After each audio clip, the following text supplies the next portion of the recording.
Vamos a arrancar con un par de noticias internacionales que nos llevan un poco al eje de lo que hoy queremos hablar. Jeffrey Sachs, conocido economista, dijo que Ucrania fue una aventura fallida para los Estados Unidos. Dijo varias cosas que son verdades de perogrullo, pero bueno, todavía acá lo vamos a discutir. De hecho, a veces en nuestro propio chat hay algunas personas que siguen defendiendo lo indefendible.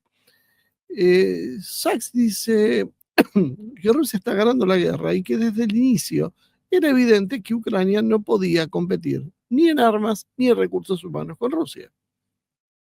Obvio, obvio que no. Lo que sí por ahí tal vez es una sorpresa es que la OTAN tampoco puede, porque creo que el juego de Ucrania siempre se trató de eso, decir que era Ucrania la agredida, pero en realidad era una trampa que tendía la OTAN para que Rusia se meta en eso y sufrir allí una derrota militar que luego tuviera repercusiones en la propia integridad del país eslavo. Jeffrey Sachs además dijo que Zelensky se convirtió en un dictador militar y que la mayoría de los ucranianos quieren negociaciones de paz. Otra verdad de perogrullo. Recordó que la élite de Estados Unidos siempre buscó desmembrar a Rusia en varios estados y que la fantasía de un mundo unipolar ya no tiene sustento. Y terminó concluyendo que Washington no tiene capacidad ni recursos para imponer a voluntad imponer a voluntad a potencias como Rusia, como China, como India o agregó como Brasil. Esto también quizá lo podíamos poner dentro de lo novedoso, que Estados Unidos, las élites estadounidenses, las élites occidentales en general, hace rato que están intentando desmembrar a Rusia. Eso yo creo que diría básicamente desde 1945 por lo menos, si no desde antes, podríamos decir, casi podríamos decir desde que se consolidó la Unión Soviética. Inclusive, bueno, participaron durante la revolución, o sea, la revolución estaba bien siempre y cuando desgastara al imperio ruso. No estaba bien si se transformaba para una amenaza para los demás. Bueno, desde ahí en adelante, con distintas intensidades, ha ido avanzando en este sentido. Pero lo que sí también es novedoso, que dice Jeffrey Sachs, que lo venimos, como decís vos, diciendo nosotros desde hace años, pero no es lo mismo que lo diga él a que lo digamos nosotros, es que Estados Unidos ya no tiene fuerzas, no tiene capacidades, no tiene recursos para imponer sus condiciones a Rusia, a China. Él llega hasta el caso de mencionar a Brasil. Y la verdad lo vemos todos los días. Ha hecho sanciones contra decenas de países. No ha podido conseguir nada más que, en algunos casos, hundir la economía, pero sin lograr cambiar el sistema político. Y en otros, ni eso. En Rusia vemos como las sanciones de Estados Unidos no afectan. Y en China, las sanciones de Estados Unidos que puedan ser tomadas, en general, luego dan marcha atrás porque perjudica más a Estados Unidos que a la propia China. En definitiva, lo que dice Jeffrey Sachs es absolutamente cierto. Estados Unidos ya no tiene con qué y solo se mantiene por la propaganda. Entonces hay un grupo siempre de gente, de expertos serios y con muchos títulos y condecoraciones de todo tipo de reconocimiento que te dicen, no, pero ni comparemos, Estados Unidos está a años luz del resto, ¿no? Y lo dicen con una seriedad, con una capacidad de fuego, podríamos decir, porque tiene el apoyo de un pensamiento así en común en todos lados, que oculta la realidad, que es la que Jeffrey Sachs acaba de decir, ya no corre más. Es más, y agrego, y esto sí viene de mi cosecha, que lo que sucede finalmente termina poniendo casi a Estados Unidos en una situación patética. Las sanciones realmente que se toman con Rusia terminan dando una imagen patética de Occidente, que ve cómo pasan los años y Rusia no solo no se debilita, sino cada vez está más fuerte. Evidentemente no consiguen el efectivo que quieren. Hay otro detalle que tiene que ver con esto, ¿Qué es lo que ha hecho Andrei Belousov? Andrei Belousov básicamente es un economista que aterrizó en el Ministerio de Defensa ruso después de una serie de escándalos de corrupción que hubo alrededor de Shoigu. Mucha gente dijo, bueno, evidentemente Rusia está acabada, Rusia pone un economista en defensa, defensa lo tienen que manejar los militares. Nosotros, desde nuestra pequeñez, intentamos explicar que las guerras modernas se deciden por la capacidad industrial, por la capacidad de producción. Eso es fundamental.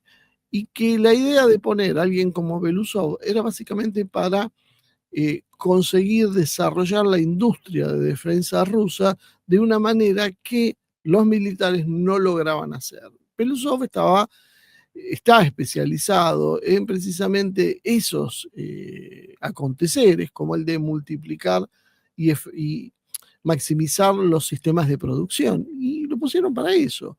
Después la batalla, la táctica en sí la siguen manejando los militares profesionales. Pero lo que es la producción, producir un dron de combate, producir un dron civil, producir una munición o producir un elemento, no sé, un autoparte, es básicamente lo mismo.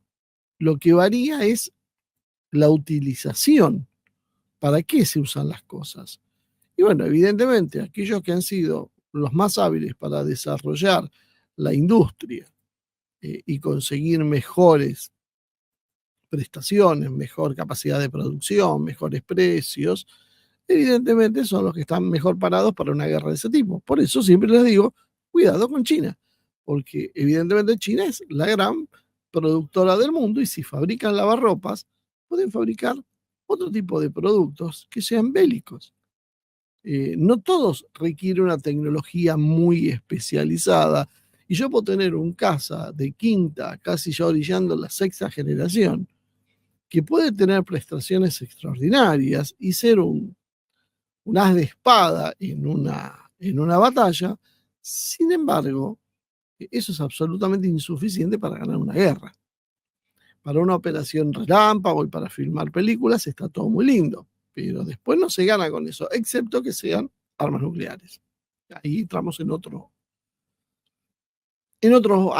área. Belousov creó el Centro Rubicón de Tecnologías No Tripuladas. Eso es básicamente la forma de profesionalizar el uso de drones aéreos, terrestres o marinos, ¿no?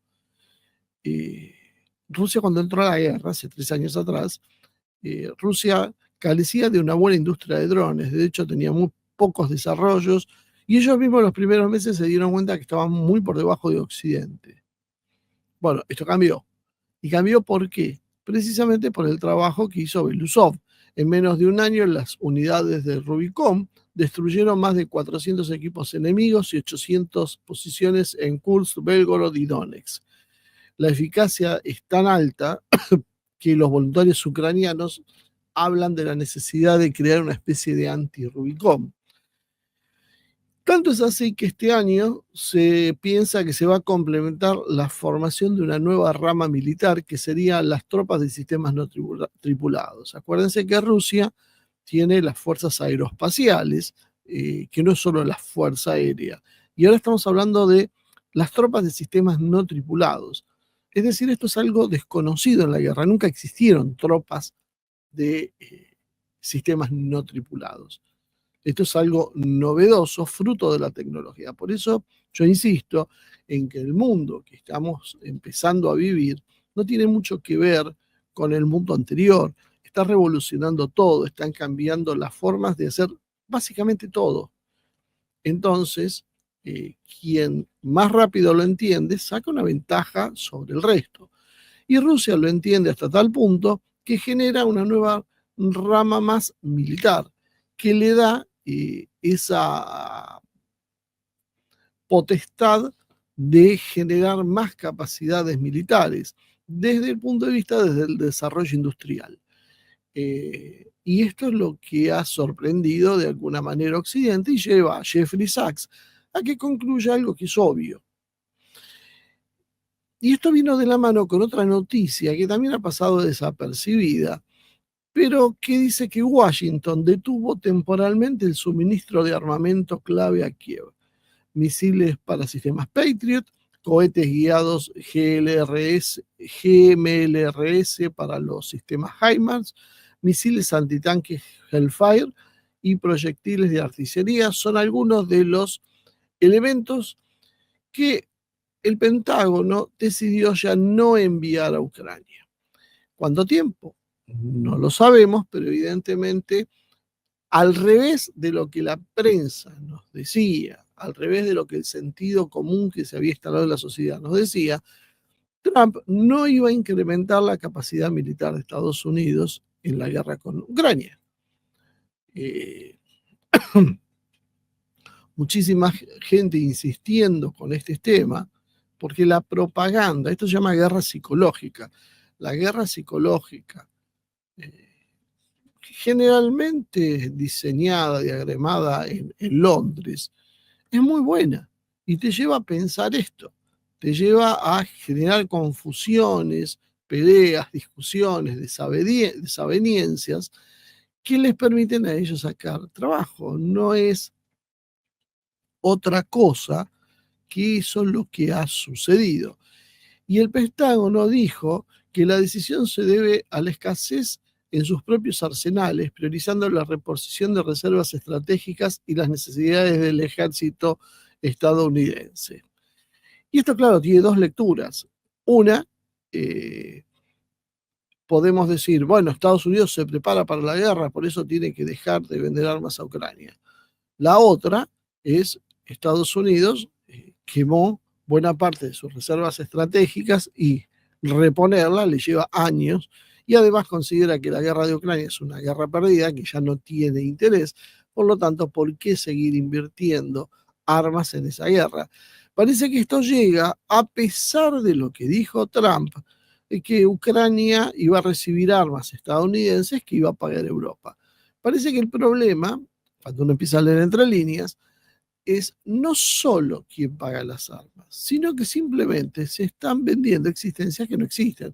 Es como en esas épocas en la Argentina a veces pasa que por algún motivo circunstancial, por ejemplo, el precio de los autos se combina con el valor del dólar y termina siendo conveniente para la sociedad y se produce una avalancha de compras. Y muchas veces, ¿qué es lo que hacen las terminales automotrices? Venden los autos y cuando uno lo va a retirar te dicen, ay, están con demora. Y por ahí estás 6 meses esperando que te den un auto que ya pagaste.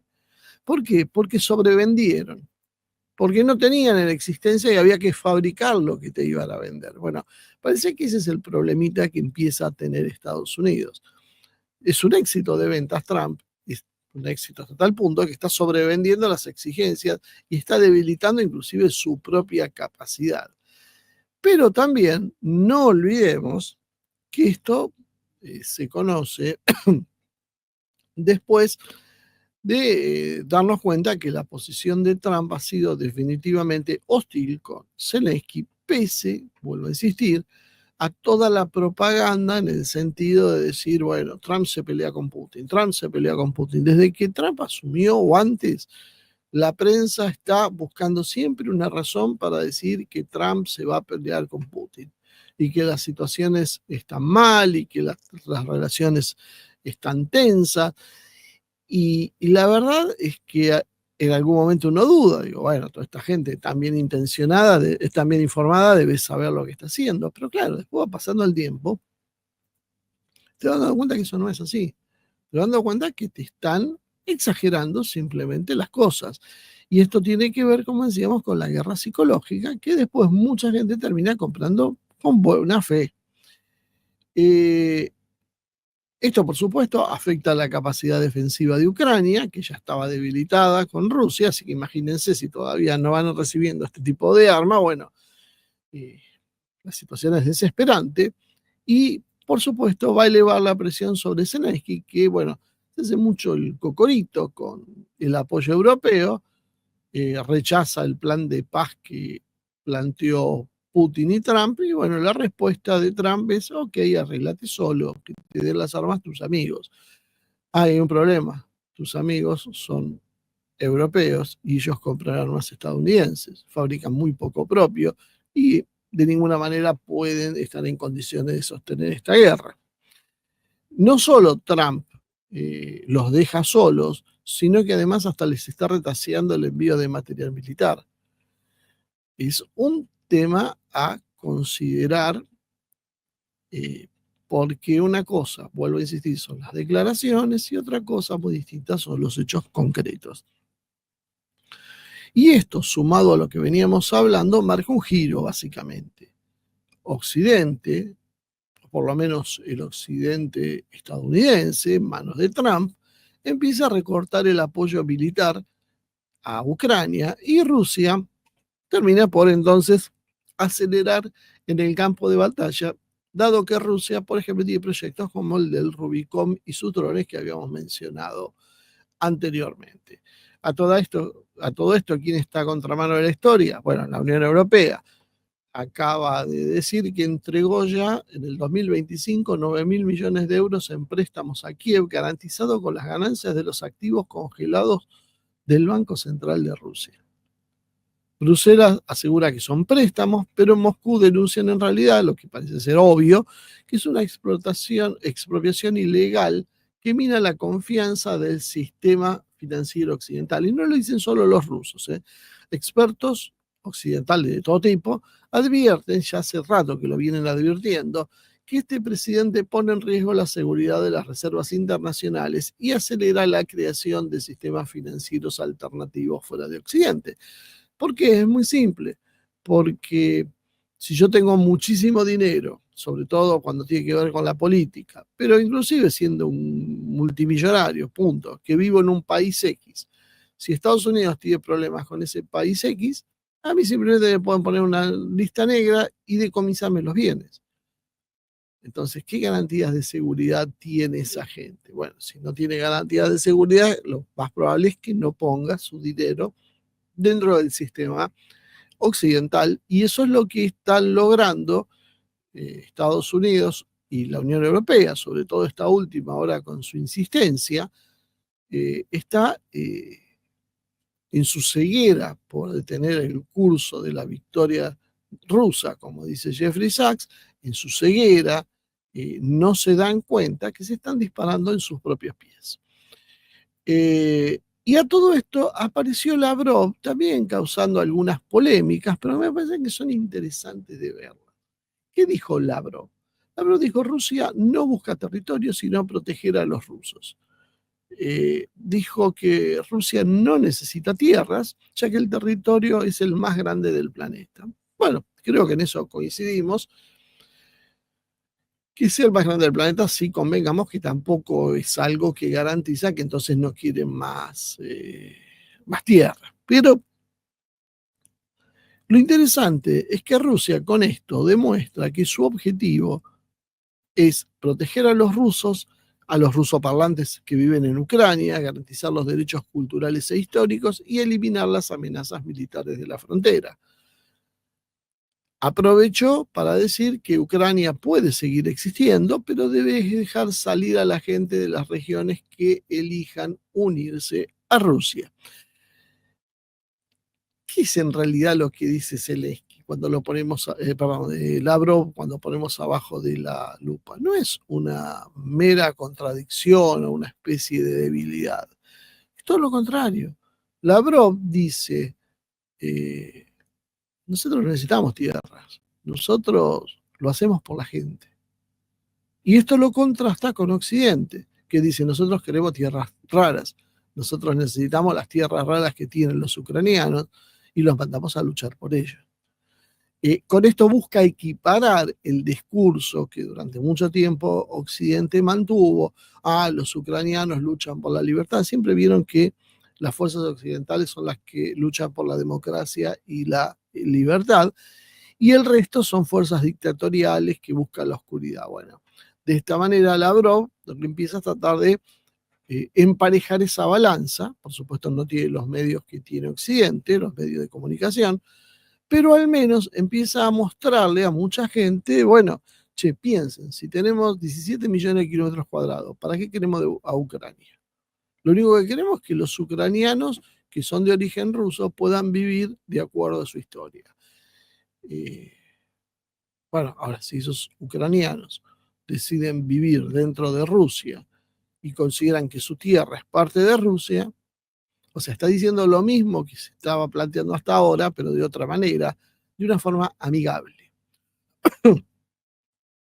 Lavrov sostuvo además que Moscú puede dialogar con Zelensky, pero lo calificó como jefe de facto del régimen. Y ahí es donde tenemos que ver el punto. Una cosa es dialogar con un jefe de facto y otra cosa es firmar un acuerdo legítimo porque su mandato ya está vencido desde hace más de un año. Por lo tanto, Rusia insiste a través ahora de Lavrov en que cualquier acción hacia la paz debe incluir la neutralidad, la desmilitarización, la desnazificación y el reconocimiento de los cambios territoriales. Pero claro, ¿quién garantiza eso? Tiene que ser un presidente legítimo. Por lo tanto, Zelensky no lo puede garantizar. Ibero, que gestiona Zelensky, en realidad lo calificó de un juego teatral para sostener su legitimidad ante Occidente, es decir, para que lo sigan apoyando. Es muy claro lo que acá también dice Lavrov. Lavrov, el juego es más sutil, nosotros negociamos la paz, nosotros firmamos la paz, pero ¿con quién? Tráiganme un presidente elegido por el pueblo y hablamos. Claro, no tienen ese presidente. Bueno, celebren elecciones. Con eso, primero, pone una bomba en la política interna ucraniana, porque hasta ahora está unido con alfileres todo el frente ucraniano detrás de la figura de Zelensky, porque es el que tiene el apoyo de Occidente. Rusia aprovecha que Trump se está cansando de Occidente y redobla el ataque. Rusia podría tranquilamente con un misil acabar con la vida de Zelensky y se acabó la discusión. No ese es el problema de Rusia. Rusia lo que quiere es un presidente ilegítimo en Ucrania que le permita no reconocerlo, por lo tanto, continuar con la guerra. Entonces, volvemos otra vez al mismo punto que hablábamos antes. Rusia tiene un objetivo, continuar la guerra, porque la está ganando y porque la guerra es contra la OTAN.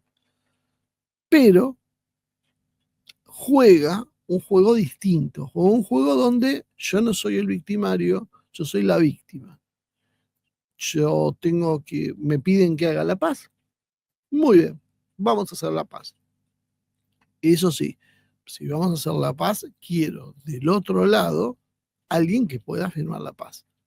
No puede Zelensky, entonces no hay con quién firmar la paz. Entonces vamos a seguir negociando mientras mis tropas siguen avanzando. Eso es lo que está diciendo Lavrov. Y eso es lo que le permite a Rusia una delicada combinación entre diplomacia y pragmatismo militar. Se muestra simultáneamente abierta a la paz para no chocar con Trump y sus propuestas conciliadoras, pero al mismo tiempo, con Belousov y la creación de sistemas como el del Rubicon, se prepara para una guerra larga y tecnológica. Occidente queda entonces atrapado en la ilusión de un mundo unipolar, pero no logra comprender que el tablero político cambió. El poder se desplazó y la multipolaridad es lo que está avanzando. Es importante comprender que el sistema varió. Ya no estamos frente a un esquema clásico de estados enfrentados, Estados Unidos, Rusia, Estados Unidos, la Unión Soviética, como se vivió durante décadas en el pasado.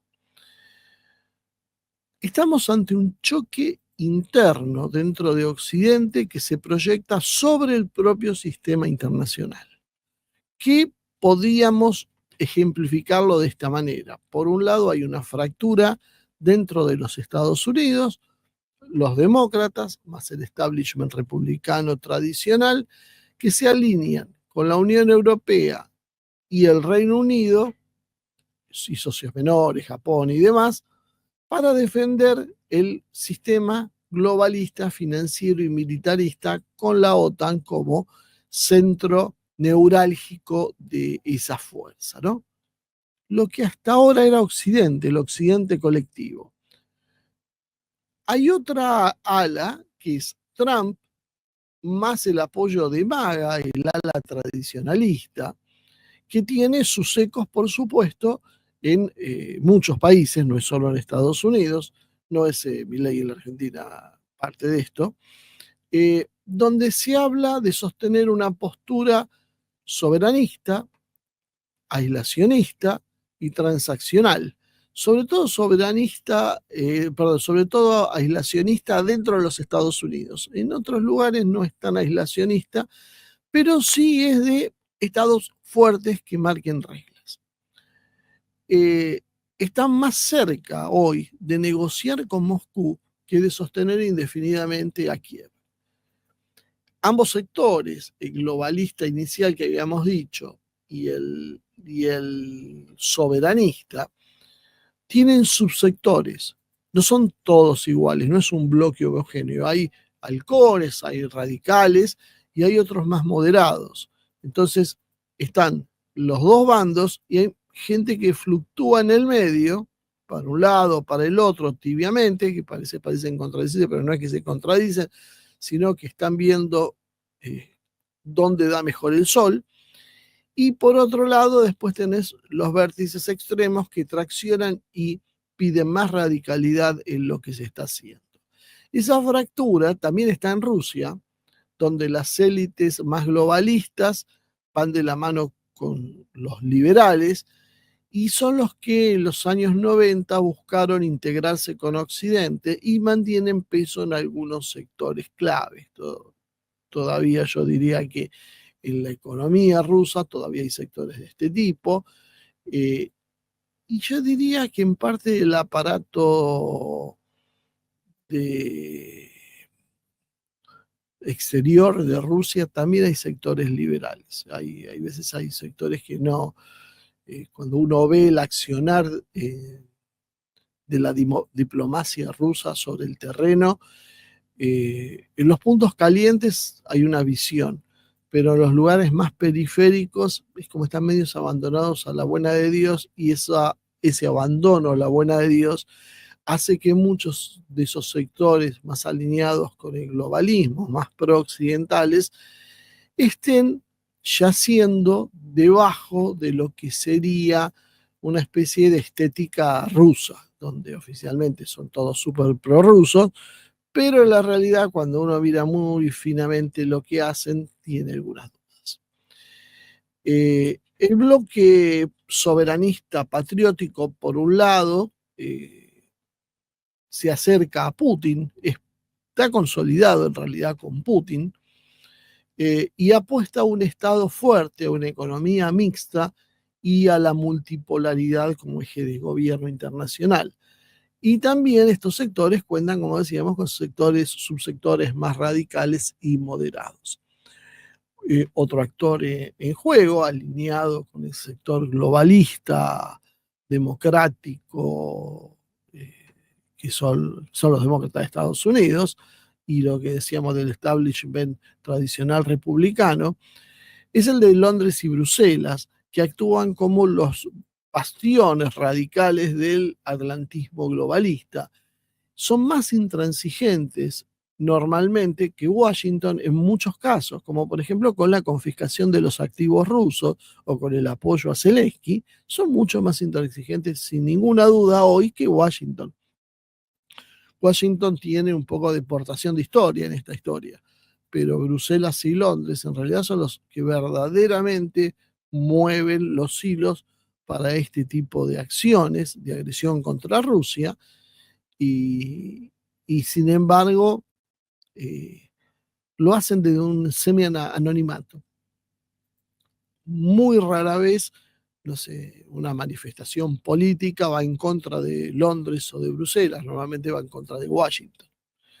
La Unión Europea aparece en realidad como prisionera de este diseño y paga el costo económico y social de confrontar con Rusia y no obtiene ningún beneficio estratégico. Y esto demuestra que la guerra, de alguna manera, más que la guerra, los intereses de este bando a favor de la guerra son propios, son exclusivos y no tienen que ver con lo que es la sociedad europea. La gente que hoy comanda la Unión Europea toma decisiones en función de intereses propios y no de los propios europeos que dice representar. Por eso entonces surge una alianza que parece imposible, pero cuando uno la ve es bastante lógica, que es una alianza pragmática entre Trump y Putin, dado que ambos coinciden con la prioridad en el interés del desarrollo nacional y de un Estado fuerte que regule y que marque las reglas frente al globalismo que promueve las City londinenses y Bruselas. Entonces, el escenario resultante es que el verdadero enfrentamiento ya no es entre Estados Unidos y Rusia, sino entre los soberanistas en ambos lados, en Estados Unidos y en Rusia, y en menor medida en Europa, contra los globalistas que están también en todos los lados.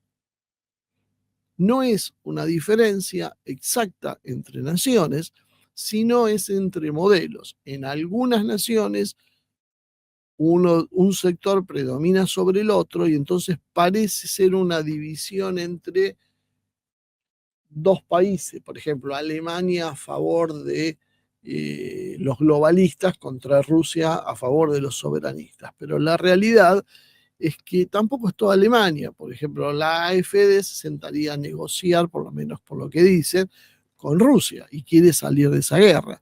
Sin embargo, el poder lo tiene una coalición de partidos de izquierda y derecha que quieren la guerra con Rusia. Entonces vemos que no importa si son de izquierda o derecha, y curiosamente aquellos que son tildados de neonazis son los que quieren la paz y los que quieren la negociación con Rusia, mientras que los democráticos son los que quieren la guerra.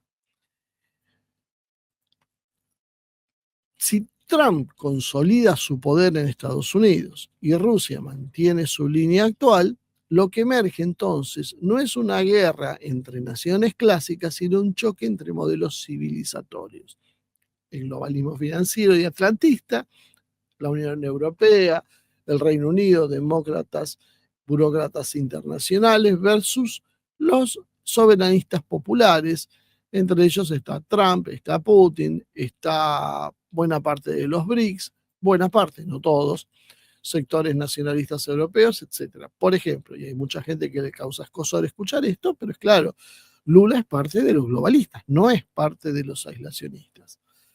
Lo que pasa es que las posiciones de Estados Unidos lo empujan a Lula a los BRICS, más allá de lo que a Lula personalmente le gustaría. Lula nunca quiso eso, quería el equilibrio entre los Estados Unidos y el resto, más bien bajo la sombra de Estados Unidos y de la Unión Europea, y la realidad es que viene un problema con Estados Unidos porque Estados Unidos está en manos de Trump.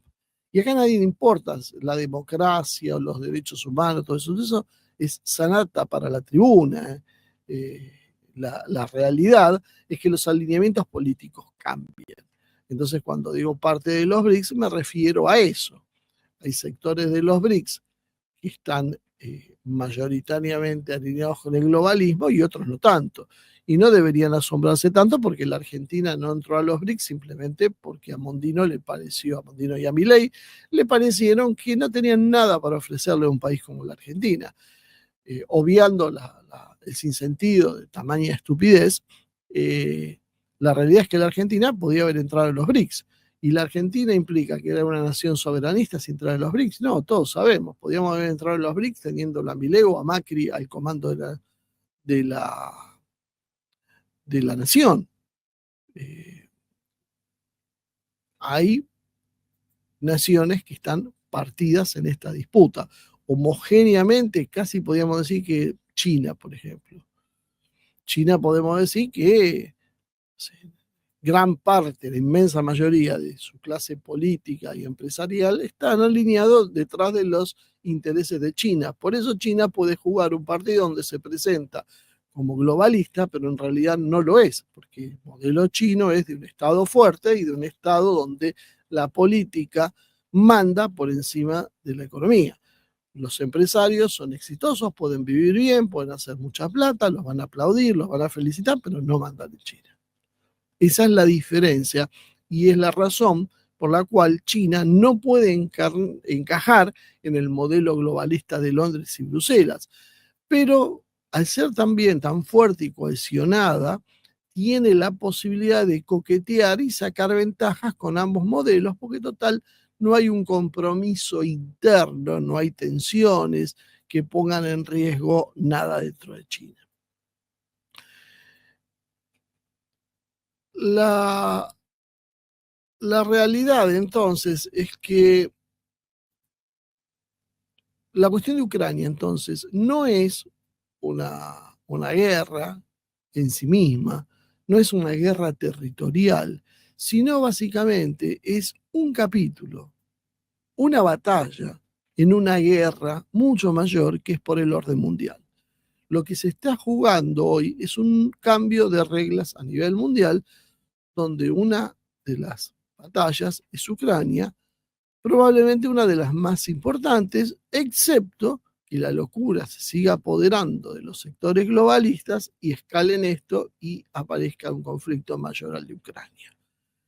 Putin, que es, yo diría, el cerebro de todo este proceso, porque los pasos que ha dado Rusia para llegar a donde llegó después del desastre de los años 90 no son casuales.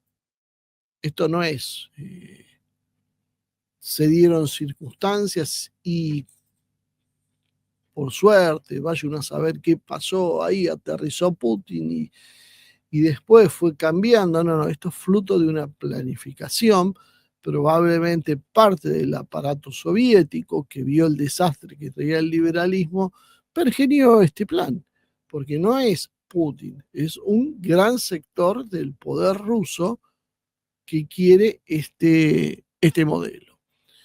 Y ese modelo, a través de Putin, se expresa.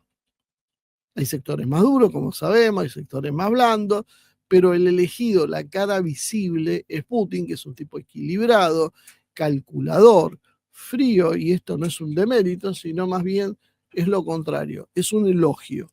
Putin es un tipo tiempista, sabe cuándo endurecerse, sabe cuándo negociar, sabe cómo manejar los tiempos políticos, combinar el poder blando con el poder duro realmente. En esas condiciones, entonces, Putin comprende que Trump no son los Estados Unidos, sino es un emergente dentro de la lucha interna de los Estados Unidos. Una lucha que es feroz, que el día de mañana puede terminar en la disolución de Estados Unidos, en la fractura o en cualquier cosa así. Nadie imaginó 10 años antes, o muy poca gente, que la Unión Soviética iba a estallar y que iba a dar lugar a una decena y media de naciones. Nadie lo imaginaba. ¿Quién iba a pensar que Moscú iba a permitir eso? Y sucedió. Bueno, ¿quién les dice que no veamos algo así en Estados Unidos?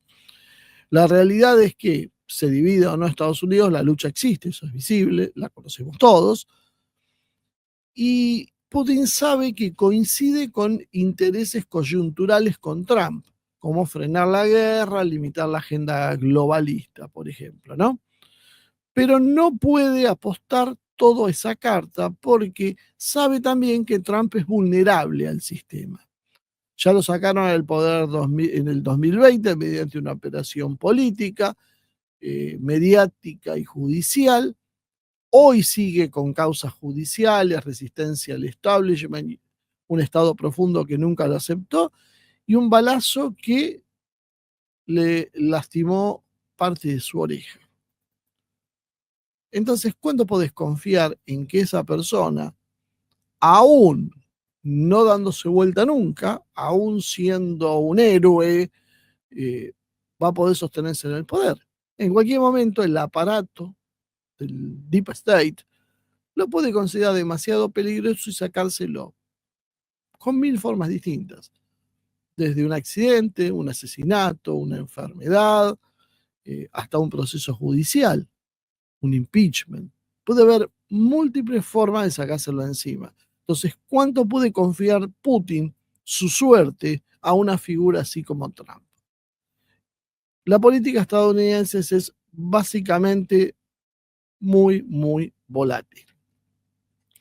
Y aun si Trump gana, tampoco tiene todo el control absoluto, porque es el Congreso, la Corte Suprema, el aparato de inteligencia, las grandes corporaciones, el Pentágono, que responden en muchos casos a otros intereses. Y una alianza demasiado abierta, explícita entre Putin y Trump no sería tolerable desde los Estados Unidos y sería atacable desde adentro. E inclusive el propio Putin tendría problemas probablemente en Rusia, aunque menores, con respecto al problema que sería para Trump decir abiertamente que él es amigo de Estados Unidos. Y recordemos, ya vamos finalizando, que el interés ruso es estructural, no coyuntural. ¿Qué quiere decir esto? Que Rusia no está pensando en algo a corto plazo. Rusia no está pensando en una solución de acá a 6 meses, no está pensando en convivir con Trump. Rusia está pensando en un cambio estructural del poder, donde Estados Unidos ya no decida en soledad los destinos del mundo. Ese es el objetivo ruso. No que esté Trump o no esté Trump. No tenemos que pensar tan en chico, hay que pensar más en profundidad, que es como piensa Rusia. Rusia no diseña entonces una estrategia en función de un líder extranjero que pueda durar apenas 4 años. Su apuesta en realidad, porque ese sería el mejor de los plazos con Trump, el mejor de los tiempos, su apuesta en realidad es el desgaste del sistema globalista, sea con Trump, con grietas en la Unión Europea o con la implosión del dólar como moneda hegemónica o tal vez con una combinación de ambas. Putin puede coordinar con Trump, inclusive mostrar cercanía con Trump, pero nunca puede confiar ciegamente en Trump. Lo usarán, que esto creo que coincidimos todos. El problema es que muchos creen que no hay que confiar ciegamente en Trump por las intenciones de Trump. Y no es por las intenciones, sino es por el sistema de Estados Unidos. Las intenciones de Trump son importantes, pero por más firmes y consolidadas que sean, siempre dependen del sistema en general. Putin entonces puede usar a Trump como una táctica, como un ariete, como una cuña, como una palanca que fracture a Occidente. Y eso le permite reforzar su propia autonomía. Usar a Trump como una forma de clavar una estaca en el corazón de Occidente. Luego, los drones, las nuevas ramas militares, los acuerdos con China, la India, los BRICS, el equipamiento nuclear, todo eso es la garantía si esto se sale de control. O sea, para Putin es Trump un tipo muy útil, pero no es garantía 100%. Por eso la estrategia rusa a largo plazo es multifrontal y prevé que aún así, con Trump fuera de juego mañana, desapareciendo del escenario, Rusia pueda resistir y avanzar con su mismo modelo multipolar.